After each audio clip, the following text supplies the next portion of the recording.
The black baseball story is rooted in the story of the Great Migration, of African Americans moving from rural to urban areas and mostly from the South to the Midwest and the North, looking for jobs, trying to escape sharecropping, trying to find some levels of equality, even though they were still met with segregation in the large cities and creation of ghettos in some places, but also the creation of social enclaves that become great neighborhoods, like the 18th and Vine neighborhood here in Kansas City, or the growth of blacks in Harlem and New York, or Beale Street in Memphis. And they created their own schools, their churches, their bakeries, other businesses, and among those businesses are baseball. And some of them were even able to build their own ballparks or rent ballparks for minor league and major league teams. And so this is all part of that story and understanding that story. Welcome to St. Louis in Tune, where we size up current and historic events involving people, places, and things in areas such as the arts, crime, education, employment, faith, finance, food, history, housing, humor, justice, and sports. Our weekly podcast gives you the edge to live a more informed life. We discuss more than just St. Louis as we connect the gateway city to our country's current cultural fabric and lives.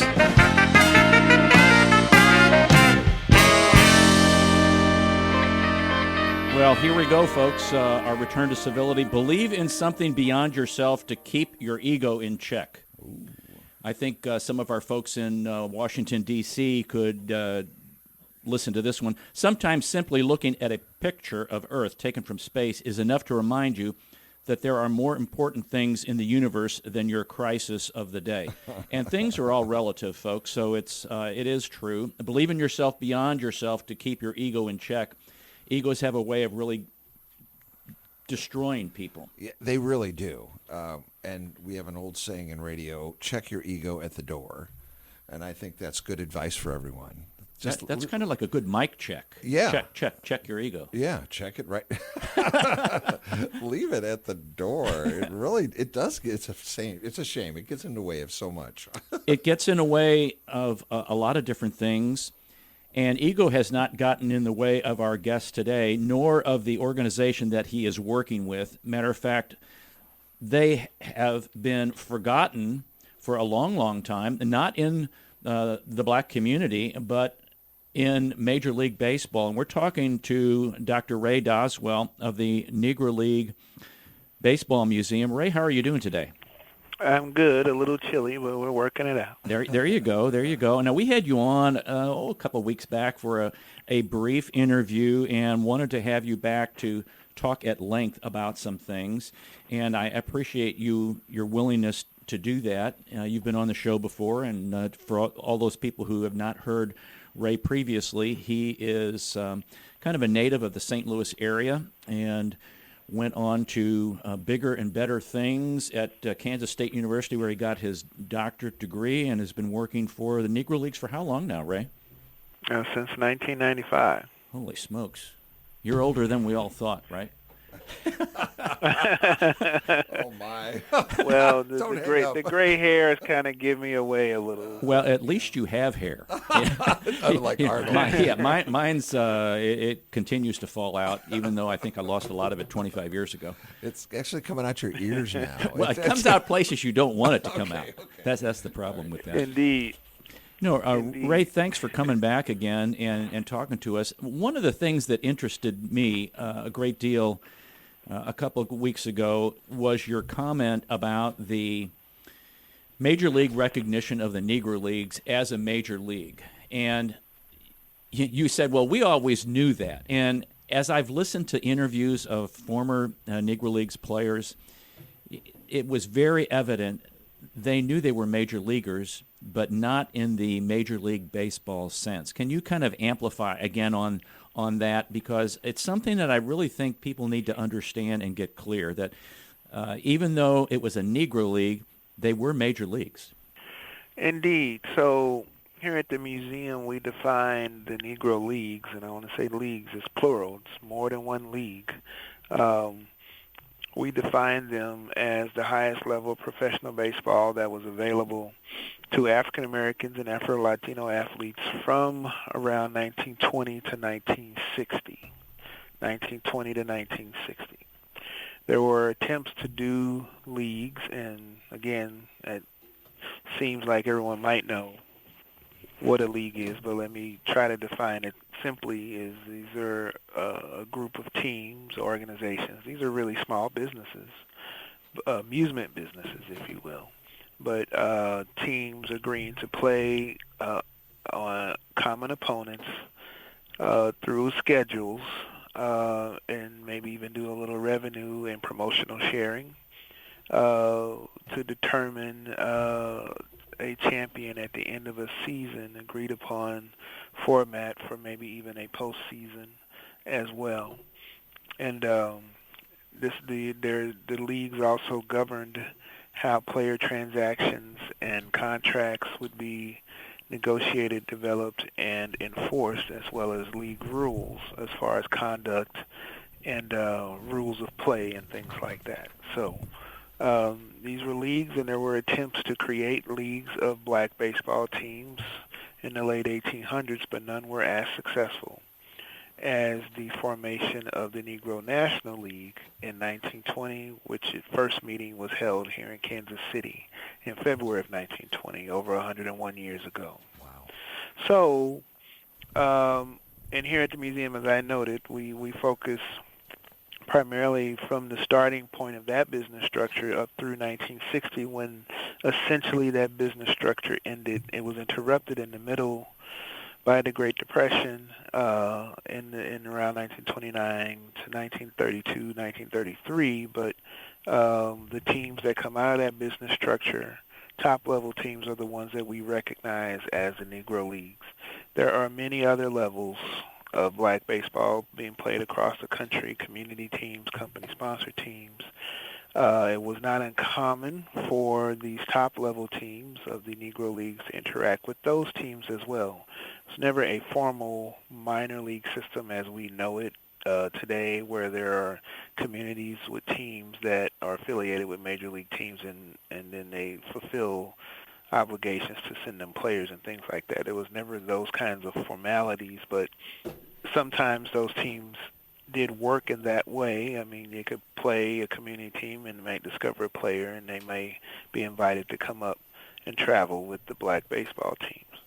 So, in terms of Major League Baseball and what was done, we learned through this process of the elevation by Major League Baseball that when even these things were being discussed as far as record bookkeeping and sports bureaus and defining what major leagues were, and that includes, of course, the American League and National Leagues and baseball, and the Federal League, which was a short-lived baseball league that shared some of these ballparks as well, but that none of the Negro Leagues were really given serious consideration for designation back in the 60s, which was a gross oversight.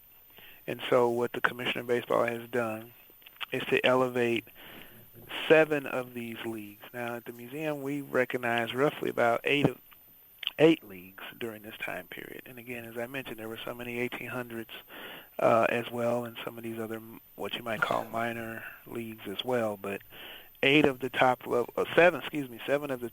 level leagues between 1920 and 1948. 1920 and 1948 are the ones that got elevated to major league status.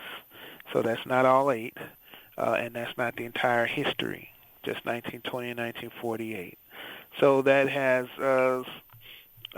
it's for folks to think that all the Negro Leagues are going to be elevated to major leagues. That is actually not the case, but the majority of the core group of teams and leagues will be, and it will have limited effect on the record books, but it will continue to broaden the discussion of these black leagues as professional in the same breath as their white contemporaries. You know, that's a great statement. As I was reading and preparing for this, because the coordination of records is something that was a little bit of a, my words, sticking point for Major League Baseball to even initiate and complete this identification, because they were like, well, how are we going to start this? And I know you mentioned 1920 to 1948, which is what the major leagues had done. And the little effect, I was reading about Willie Mays and how that's going to add some hits to him, but sometimes there's things that are because of record keeping and because of how baseball considers, complete games or seasons and things like that, it came into question. Were you involved in any way, or was the Negro Leagues Baseball Museum involved in any way in discussions with Major League Baseball about those things? The museum has no formal role in any of this.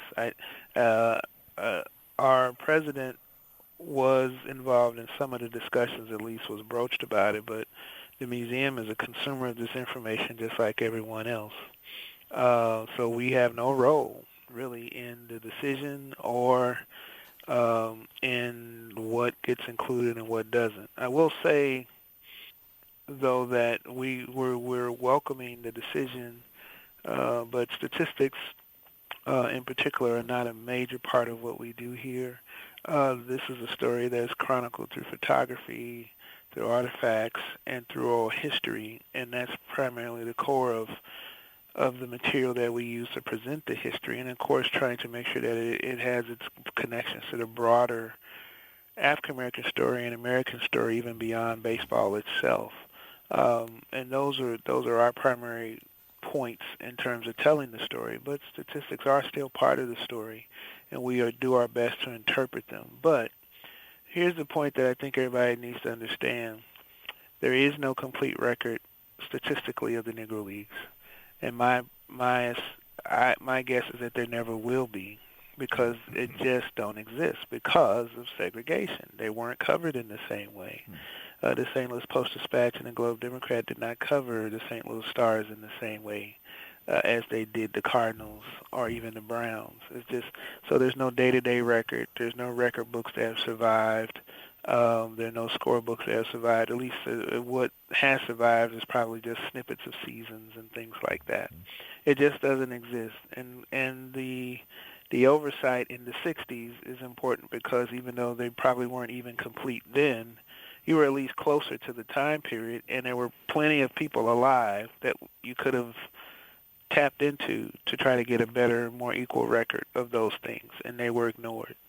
So this is a gross oversight in history that MLB is trying to correct in these terms. So there are many diligent historians out there, though, trying to piece this together through newspaper accounting mostly.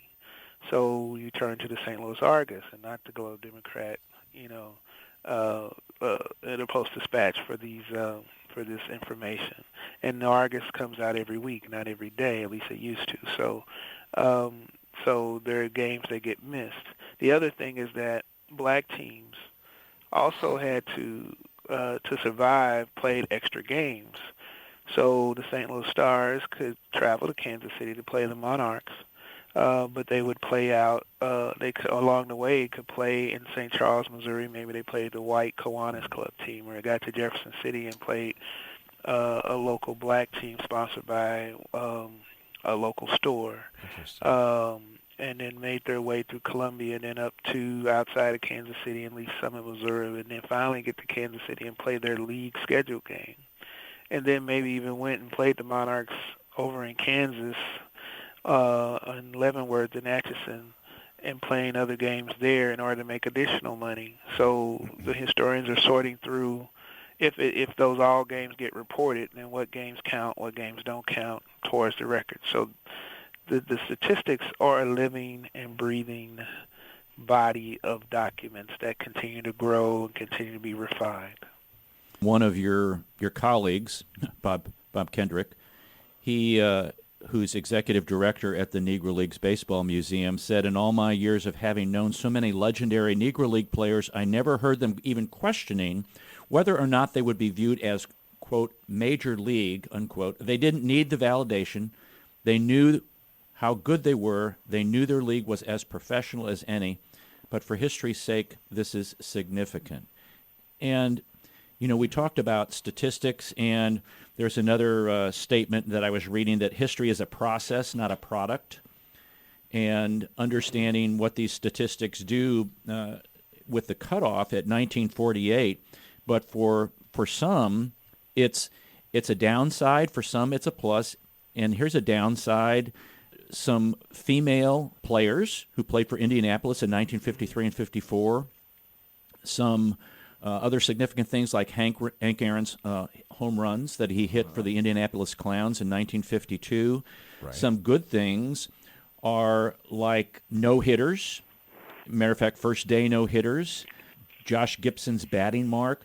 So I do see some amalgamation of some of these things, right, which is, to me, is good. And I really am grateful. These people, some of these people, man, they spend their whole lives looking at these baseball statistics and, like you said, going through old newspapers and compiling this data. It really just makes things much more vibrant and real and honest.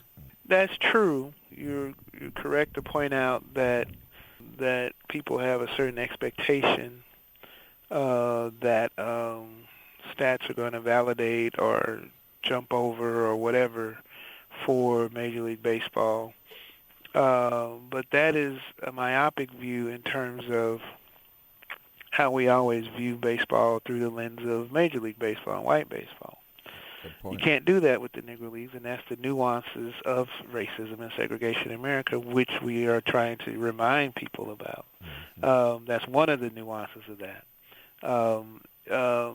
And what was missed because they were not included, number one, or not covered and couldn't be covered in the same way, or records couldn't be kept in the same way.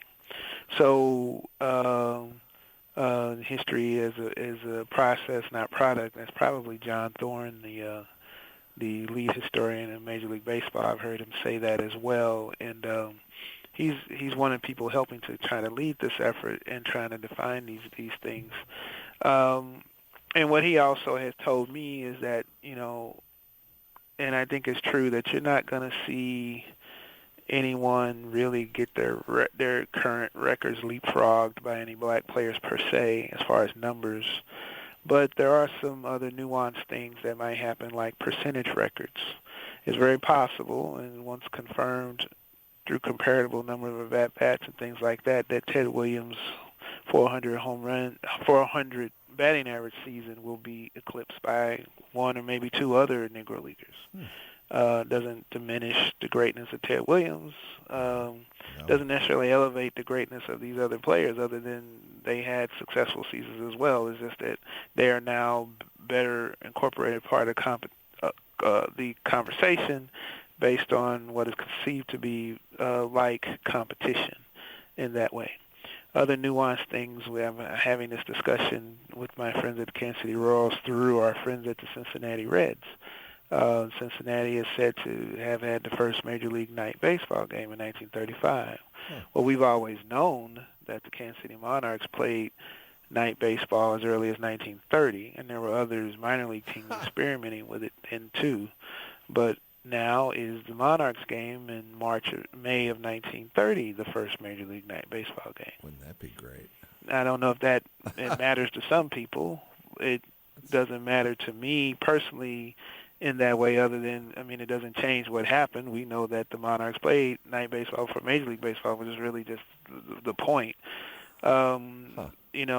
Product is defining, well, who's first, who's the best, these kinds of things. Now, it's much more evolved and nuanced than that, and so people have to kind of get out of themselves and get out of that thinking. Do you think that, because I've heard this and read this, that the legend and lore of the Negro Leagues, well, you can't quantify some things, and maybe some of the players weren't as, it's not my words now, but for lack of anything, weren't as great as the legend and lores describe them. We're going to talk in the next hour about James Cool Papa Bell, who was with St. Louis, the Stars.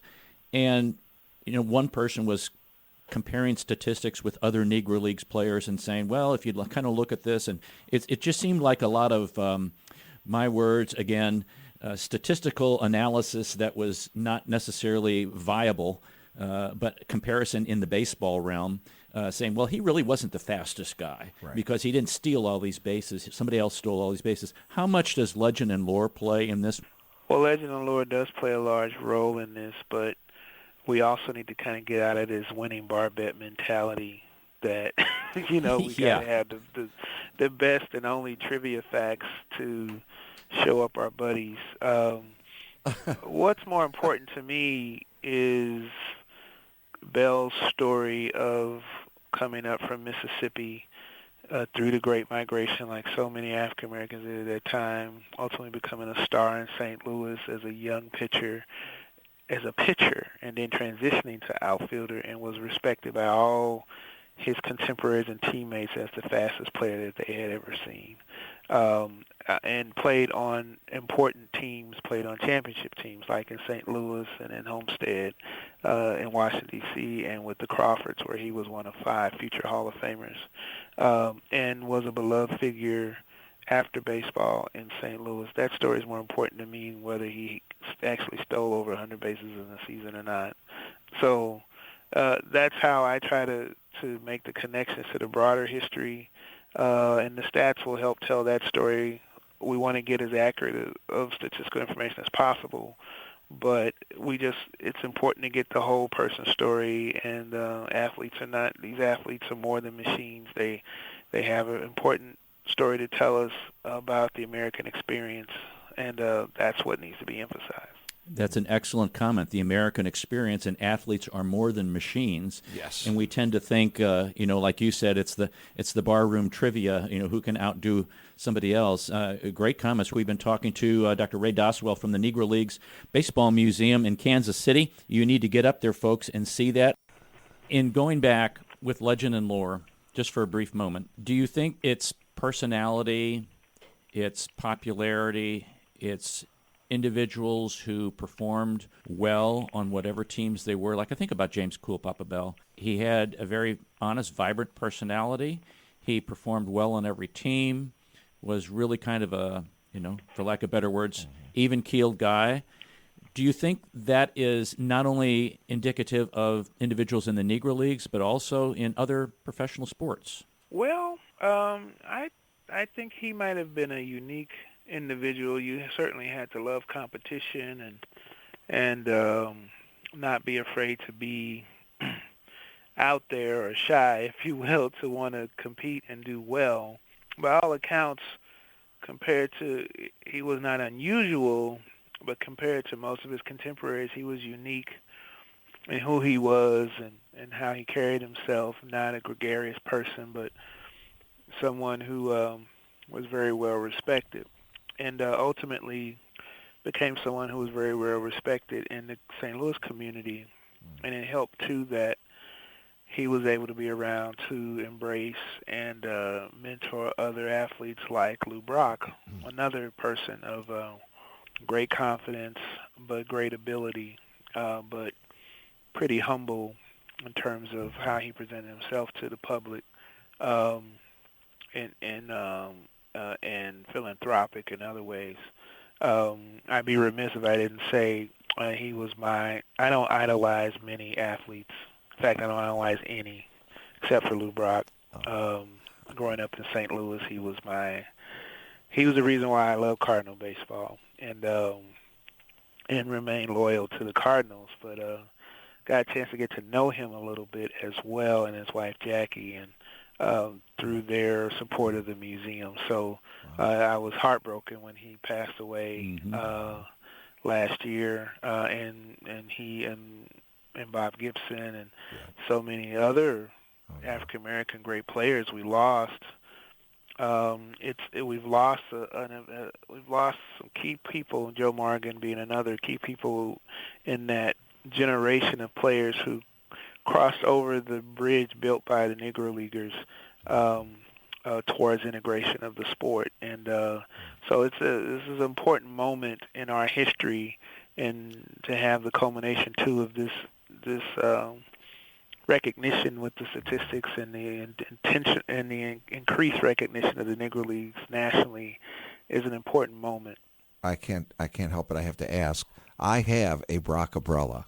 Do you have, Ray? Do you have a Brock umbrella? You know what I'm talking about, don't you?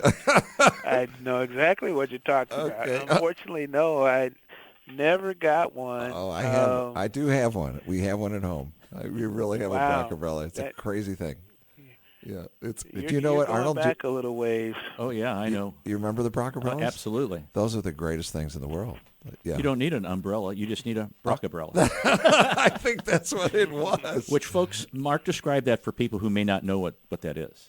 It's a headband. It looks like a headband, and then it has an umbrella. It's a small, very small umbrella. It just barely would cover your head, and multicolored. And it was just the funniest thing in the world. But he sold those things like crazy, or whoever marketed whoever did that for him. For Lou anyway.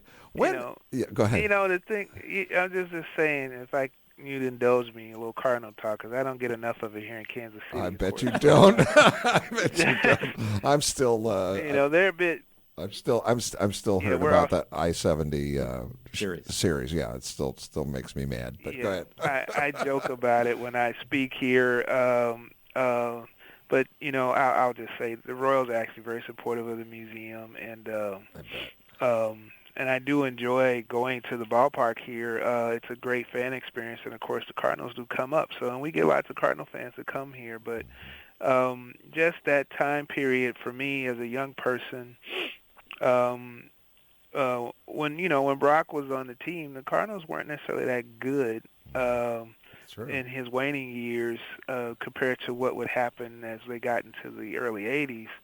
But still, for me to have him as a player to admire was important, and that helped spark the love affair that they had for us in the early 80s. That 82 team in particular was very important to me. But the Cardinals early on were a team that I think initially was slow to integrate, but once they got Brock and Gibson and Bill White and Julian Javier and Orlando Cepeda, you saw the success that they had. In a city that probably wasn't as progressive as some others, really considered most southernmost city in Major League Baseball for a while. I mean, even Jackie Robinson, the Dodgers had some of their biggest problems with integrating things in St. Louis sometimes. The Chase Hotel was not always welcoming to those players. They had some gymnastics they had to do. But it's an interesting era that we all just need to remember, and with last year in particular, with social unrest and the reckoning on race, we've been asked to comment on that, and those are the kinds of histories that we need to remind people about. Right. I don't think we went over this, but how big was the Negro League? How many did it take in all 40? It didn't take in all 48 states, I wouldn't think, did it? The Negro League itself? No, but black baseball is popular all over the country. At the time? Baseball in general, obviously, is popular, but if there were black neighborhoods and communities, they probably had amateur or professional baseball teams. But we're looking primarily at large urban centers in the Midwest, Northeast, and in the Southeast. There were between 1920 and 1960, we estimate about 30 different communities, over 70 teams. Wow. We mentioned the about 8 leagues just in that period. And this is a story, the black baseball story is rooted in the story of the Great Migration of African Americans moving from rural to urban areas, and mostly from the South to the Midwest and the North, looking for jobs, trying to escape sharecropping, trying to find some levels of equality, even though they were still met with segregation in the large cities and creation of ghettos in some places, but also the creation of social enclaves that become great neighborhoods, like the 18th and Vine neighborhood here in Kansas City, or the growth of blacks in Harlem in New York, or Beale Street in Memphis. And they created their own schools, their churches, their bakeries, their other businesses, and among those businesses are baseball. And some of them were even able to build their own ballparks or rent ballparks for minor league and major league teams. And so this is all part of that story and understanding that story. So last year you had the 100th anniversary, and in spite of the pandemic, you still had a lot of activities, and you're going on the 101st anniversary. So how did that go last year, and what are some things that folks can look forward to seeing when they head up to Kansas City to see the museum? Well, we were able to kick off the anniversary, which was February 13th, and we had a press conference in the building of the founding of the leagues, which still stands. Our hope is to turn that into an education and research center, so it's in rough shape now. But we actually were able to kick that off with the Commissioner of Baseball in town. He came and recognized that anniversary with us, and we had an art exhibit open as well that we were able to keep open for about a month until we had to close. We reopened in June, took advantage of a little bit of that time to do a couple of refurbishments in the museum, including actually a redo, part one of a redo of the section that dealt with the integration of baseball, from featuring all the players who helped integrate baseball from 1947 to 1959. And that opens to something new once we open to the public. And then we've just finished the second part of that redo, which opened in December. And we're looking at and investigating other things that we can change in the museum. Obviously, we've had to shift some of our in-person programming to virtual, and really are just kicking that off this February. We purposely waited to see what we could do and how that could work. So things like having autograph signings with authors who've written about books, like we had Ron Rappaport here talking about his book on Ernie Banks, which actually came out a couple of years ago, but due to the pandemic, we couldn't bring him to town, but we were able to have him do the virtual program. Our new biography on Oscar Charleston, one of the great players, that book came out last year, and we were able to have that author do a Zoom program with us, and was well attended, well over 500 guests from across the country attending both of those events. And in between, we've been asked to do all kinds of media and other things talking about social justice issues and everything else. But one of the things that, and actually I'd say among museums, we're doing quite well and did quite well because people really gravitated to wanting to celebrate the anniversary and support the history. We had hundreds of donations, as well as folks shopping in our museum store. But the one thing we did miss, and it is noticeable, is that we didn't have the fans coming through. And we have visitors. We were open in June, but normally, like, for example, with the Cardinals being in town, we'd be wall-to-wall people. And, of course, that couldn't happen. And that's one of the things we missed the most.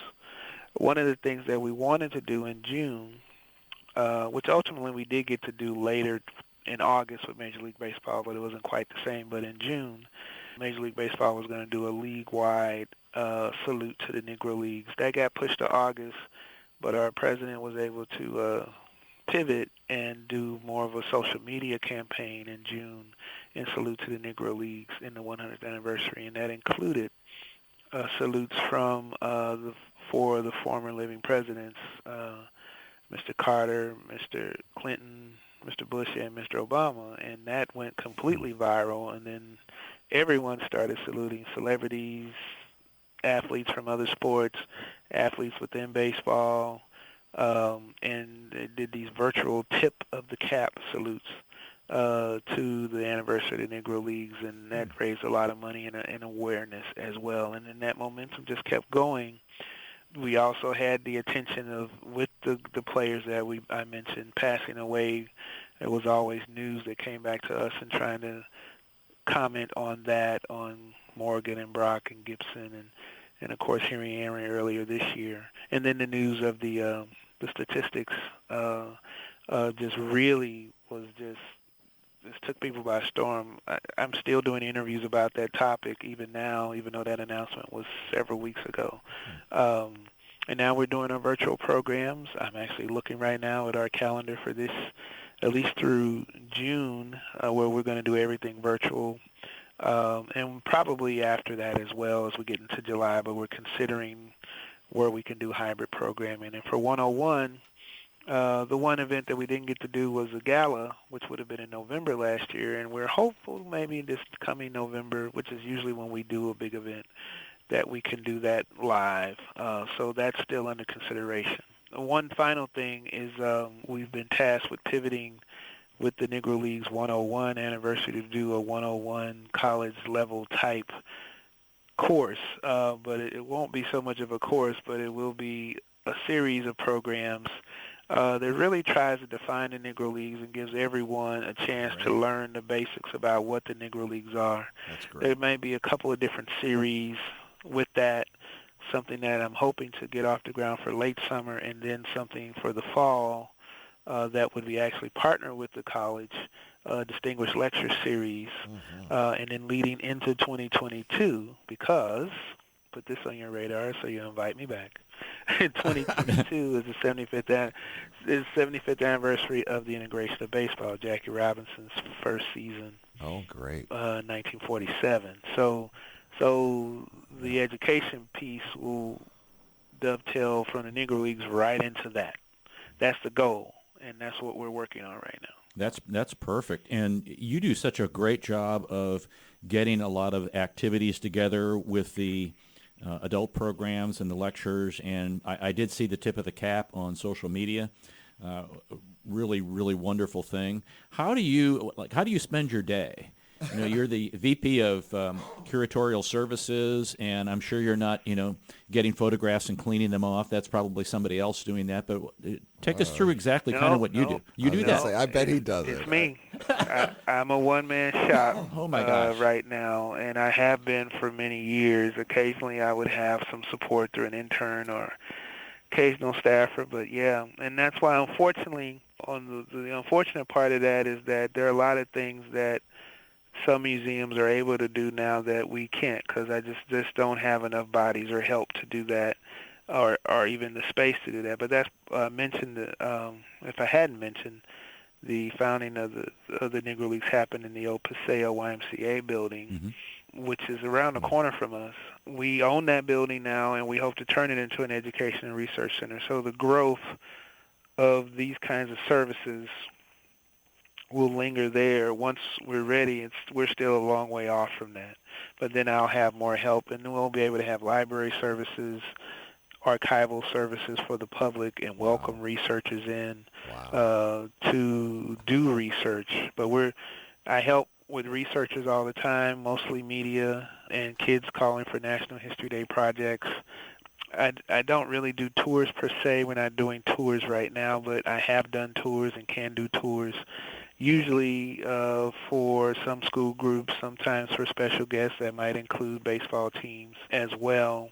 My day is right now trying to organize the educational calendar, but yeah, researchers, movie studios. I talked to some filmmakers yesterday who want to do a project, maybe a documentary on Jorge Pascal. There's a trivia question for you. He's not a player. He's someone who was official in the Mexican baseball leagues who in the 40s actually was recruiting black and white players to come down there against the wishes of the Negro Leagues and the Major Leagues. So it's a fascinating story about who he was.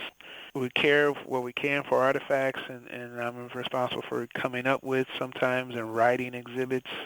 Right now, you'd think we'd have more time, but this virtual world has actually made me probably busier than I've been in many years. Right.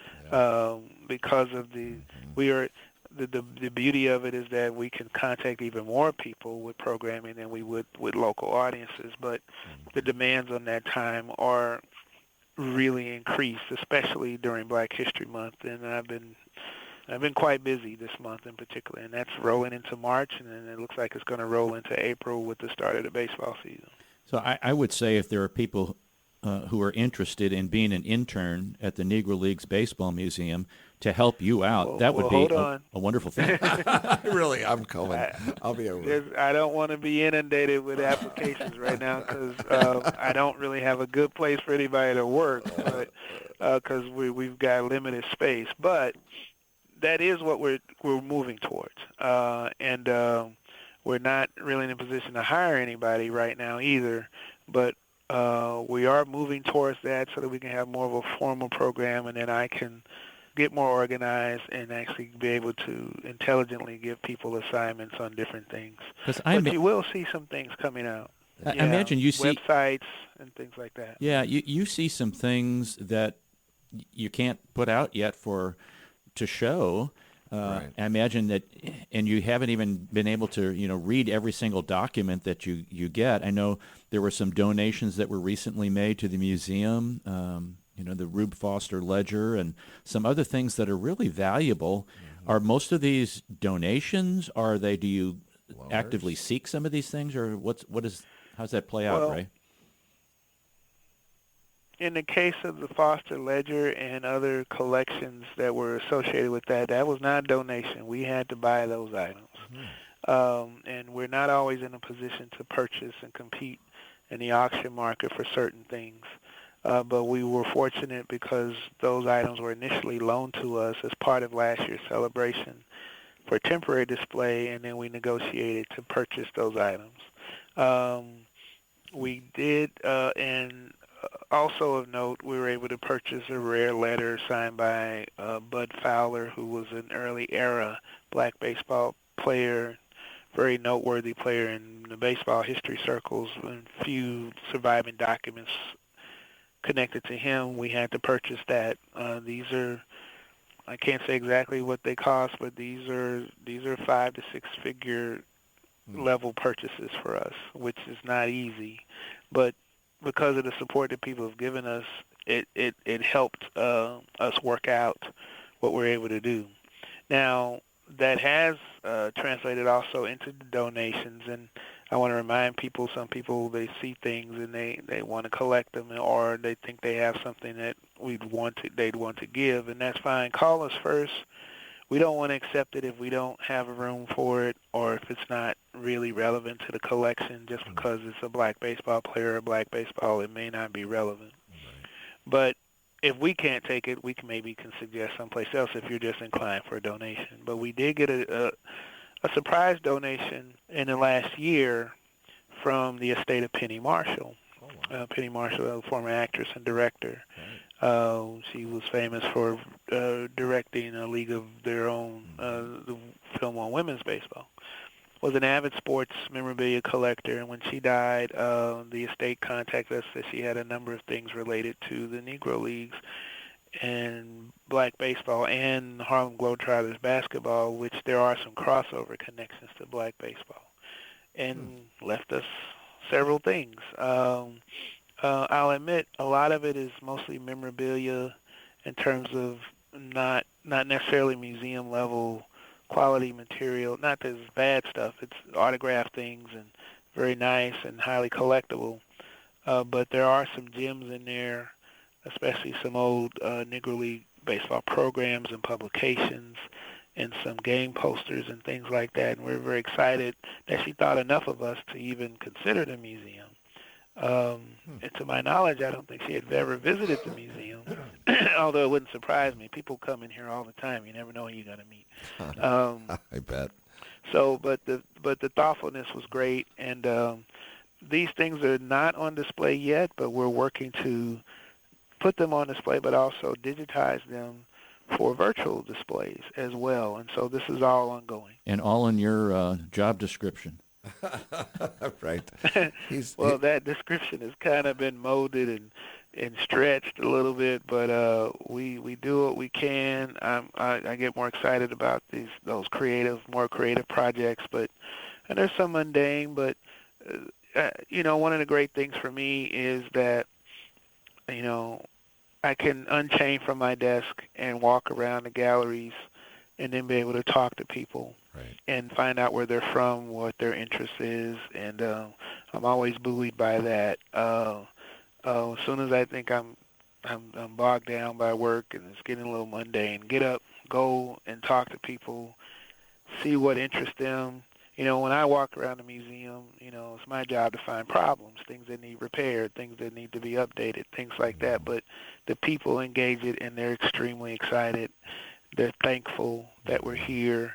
And that's all they want to do is thank us and ask questions, and that's what energizes me. So he's the CEO, the Chief Everything Officer.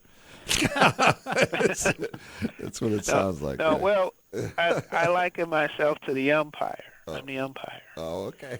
That's a good way to do it, too. Here's why the umpire. Well, I know the rules, and I keep track of the game. But honestly, if I'm not noticed, in the game, everything runs smoothly, then I've done my job. There you go. And so if you go through the museum and none of the problems I see affect you and you still think this is the greatest experience you've had, then I've done my job. And I'll just keep striving for working at that perfection. Well, you do your job very, very well, Ray, and I greatly appreciate your time today. It's always fun talking to you.